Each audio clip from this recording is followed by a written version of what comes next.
All right, everybody, it's Mike with Bay Area Hiking Guys. Give me that information, give me that knowledge to hike with confidence. And I'm up here with Tyler, and Tyler's going to go into a deeper side of trees. You know, you're sitting there on Thanksgiving, you got the in-laws, it's always a fun thing to do. And what's going on with all these oak trees during Thanksgiving? And Tyler's going to talk more about that because he's a wizard out here, I tell you. All right, Tyler, so why don't you go ahead and start talking about these oaks and how amazing they are. I'm going to step aside here and just let you get all the focus and the attention because you're just so wonderful. Right now it's a fall day when we're filming this, a little earlier in the fall, and we are noticing the abundance that comes from our native oaks. And the thing that I want you to realize as you're hiking is how prevalent they are throughout the hillsides of the East Bay. You know, the oak trees are what I would call the dominant species, or in a more poetic way, they're sort of the grandmothers and the grandfathers that give their gifts to the rest of the ecosystem here in the East Bay. We see them in a lot of different areas. Now, there's some areas that are so hot and dry that it's just grass. And then, of course, we know to the west in the cooler parts of our area, you get those wonderful redwoods, and they have their relationship with that whole ecosystem. But really, I want to talk about these wonderful oak woodlands and what is happening with these magnificent trees. Some of them are so huge, so old, so beautiful, that they really are the dominant species in their area. And what you find if you start really looking deeper into the relationship of oaks and the habitat around them is how much the other plants and animals depend on the oak tree. So there's some obvious things like oaks provide shade, which a lot of plants will benefit from and can't grow in direct sun. However, they also provide a lot of leaves because they are about half of the varieties we have around here. They are deciduous, so they drop those leaves in the winter. But the point about that is that those leaves do contain a substance called tannin, which we'll talk a little more about in a second when we get to acorns. And so as those leaves break down, because tannin is actually a pretty intense substance in the soil takes on a quality that is not necessarily friendly to a lot of plants. So you may see a fewer plants growing under oaks than other trees because of that tannic soil. But the soil is very rich for the oak tree, and that's really what it loves, is to grow in a mulch of its own leaves. But what is it giving to the rest of the community? Well, shade is one thing, but also tremendous amount of habitat for things that would live up in the canopy of these oaks. So there's a lot of different birds that will nest up there, that will feed up there. You'll see birds going up the trunk, pecking along in the fissures, looking for insects to eat, and then you will see them coming down. Typically those are two different species, right?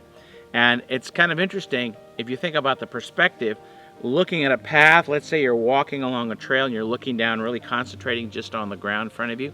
If you go 100 yards and then turn around, walk back and look at the same path, you will see different things. So the birds that go up are seeing things from one perspective and finding some insects that way. The ones that typically go down see a different set of things and find different insects that the up guys didn't see. So there's room for both.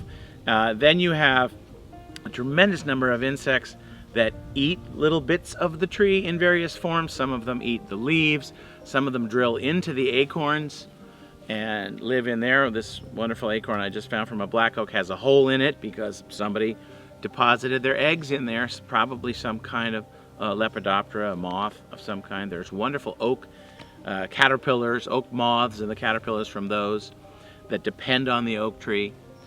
So these really are kind of the caretakers, the givers, the trees that the rest of the forest community relies on. And it's wonderful to think about that in relation to everything else. But the other thing that I think we should recognize is that the acorns, right, which are essentially the fruit of an oak tree, right, they're the seed, and the seed is covered with a husk around the outside, and then there's a little cap around there. Well, that's what a fruit is. A fruit is a structure that holds the seed. So the whole acorn, including the cap, we can think of as the fruit. If you crack it open and expose only the nut inside, then maybe you call that the seed. The point is, that is a tremendous food source, right? We know that squirrels eat those. We've got the acorn woodpeckers, which we could do a whole 10 minutes on, because they love these acorns. They make holes in the trees and store them, and then other animals come and benefit from that. That's a wonderful story. So acorns are a great food source for animals. Any fans of Winnie the Pooh will remember that Piglet likes to eat haycorns, as he calls them. So domestic pigs can eat them, but wild pigs that eat acorns supposedly have the best tasting pork. I can't say that I've tried that, but so it's a food source for animals is my point. But it was a tremendous food source for the native people. So I have a little handful of acorns here, which we'll get close-ups of in a minute, but these were such a staple food source for the native groups living in this area. This is pre-European contact, and I want to make clear, whenever I talk about natives, it's not like they're the dinosaurs and they're all gone now, right? These people still are living here. They just obviously don't have the same lifestyle that they had before European contact. They can't, because it was a rather tragic story. It was completely taken away from them. We can get into that story too, but my point is, when they were the only ones here, these native people were using these acorns as a very much of a staple food source. And what I have learned, and it's not by any means absolute expert opinion, expert teaching, but I have learned from a lot of different sources, is that this wonderful kind of soft nut meat inside the acorn becomes a delicious food source if you treat it right. So if you just take the acorn like this right now and start chewing away, it would taste terrible. It would be incredibly tannic. Your mouth would pucker up. You couldn't eat more than a few of them. You'd get an upset stomach. There's no point. But somehow, somewhere, somebody figured out that if you run a lot of water through the acorn, you would leach out, you would wash away the tannins in there, and they became edible. So the process was pretty complex. So first, the acorns are harvested, sometimes when they're green like this, but often when they're already brown, they've fallen off. You notice the cap is not there anymore, right? So these little skinny ones come from a live oak, which we have up the trail here. Here's a kind of a shrimpy black oak with the cap still on it. But the point is, you wait until it's brown and dry to collect it and store it, and they would make these big granaries, often lined with bay leaves from our native bay tree. That's another story, because that would keep the squirrels and other animals out. They didn't like to chew in through the bay leaves. And when these acorns were dry and hard, you could crack that outer shell, which is why I was holding this one up, because inside you get that soft white nut meat. Now, by the time it's dried and you're cracking the shell, it's not soft anymore, but it's still that kind of off-white color. So it looks sort of like an almond with no brown papery skin on the outside, like the inside of an almond, okay? Now we have something that sort of looks edible, still not, because all that tannin is in there. So the first thing to do is to make it a little easier to work with is you need to crush it up until it's very, very fine, almost like flour. That was a process that we call pounding, and I do like to use that word pound rather than grind. Some people think that grinding acorns was really the best way to describe it, but it's not. It was a pounding process using a hard stone that we would call a mortar, not the Indian name for it, and pounding these shelled acorns in a hole made in the bedrock, pounding repeatedly until they were broken down so fine that it was like flour. Of course, is it edible now? No. Still plenty of tannins in there, but what we need to do is wash the tannins away with water. And there's a variety of different ways to do that. The most common was a basket that was woven so finely until it is fine like flour. Still really not edible, because all those tannins are in there. But now it's very easy to rinse water through the acorn, we could call it acorn flour, and wash the tannins out. The most common way to do that was with a basket that was woven so finely that it would hold the acorn flour but allow water to pass through. Right? These are master basket makers, and they were able to create baskets of all different coarsenesses, if that's a word. So a very fine basket, acorns there, water washes through. Not once, not twice, but repeatedly, many, many times. There were other ways in which the acorn was placed in a creek or even buried in a wet spot and then dug up later. I won't get into the details, but the point is, after all that leaching, now you have still raw, but much more palatable acorn. Now, the most common way then to eat it would be to cook it with water into kind of a porridge. But remember, at this time there were no metal utensils. So you couldn't just take a basket of acorn and water and hold it over the fire. That would be the end of your basket. So the common way there was to heat a rock in a fire until it was extremely, extremely hot. Dip it very quickly in one basket of water to wash the ashes off, and then drop it in the basket with the acorns, ground up acorn flour and water. That rock is now putting off so much heat that it literally brings the water to a boil, or if you have a big basket, you put in 2 or 3 rocks, and cooks it just like you would a pot of porridge on the stove. What does it taste like? Well, it tastes like a very mild, kind of nutty porridge. I would say maybe a little in the direction of cream of wheat.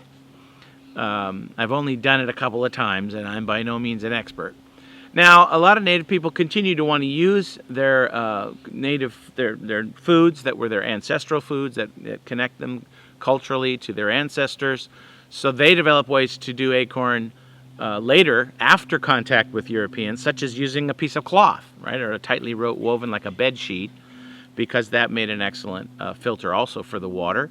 And then I have heard of some modern folks using food processors to grind up the acorn. So just the nutrition and the source of calories and reliable food that the oaks provided in these acorns was a tremendous asset to Native groups in this area, because you could store those acorns through the winter, right? They're available now in the fall, but you're storing them and using them during the time when food is more scarce, right? The animals are harder to find, a lot of the plants are dormant, but you've got your acorn supply. And it was made into other kinds of foods besides the porridge or the mush. The trees were revered, obviously, were sacred, and there were families that would consider a particular tree, that family would come back to that tree every year, or several trees, a grove of trees. So I say this not to get into any real academic exercise about exactly understanding the natives and their relationship to oak trees. There are people who can do that. That's not my expertise. But to really get us to the point of gratitude for these beautiful grandmothers and grandfathers and what they give to us in this area here, and how connected they are for us now with the cycle of the earth and humans on the earth, even going back before there were humans here. These are sort of the old ones as we hike through the hills that connect us to the earth and to everyone that we share the earth with.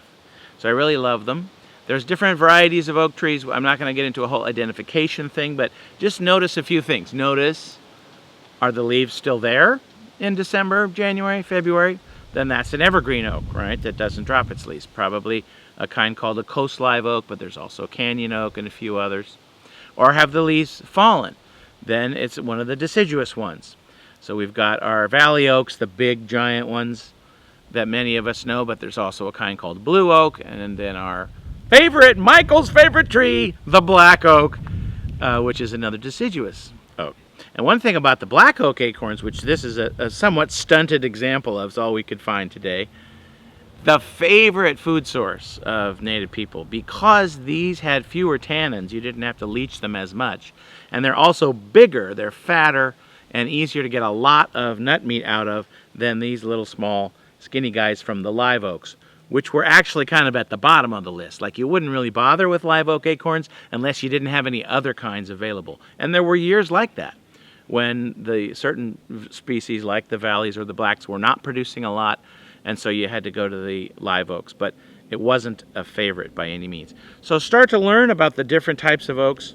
I will give Michael a list of books about Native people and the food that they ate, about oaks in general, a few other references, and we'll put that in the description of the video. But even if you don't want to drill down into that level of detail, just look at these magnificent creatures as you're hiking and appreciate how wonderful our oaks are.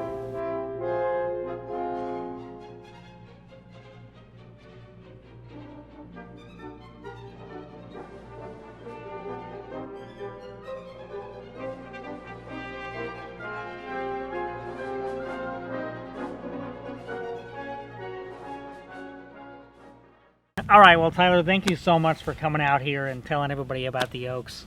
it's just so fascinating. You know, you get into Thanksgiving and you can really look at these oaks and how giving they were. And They are givers. How Yeah. much they gave out to everybody, and just keep producing every year. It's just fantastic. I didn't even mention the wood, the wonderful lumber that, you know, certain kinds of oaks produce All right, guys, fabulous thanks. Take it easy. furniture. Come here. Thank you. You have a good one. You too.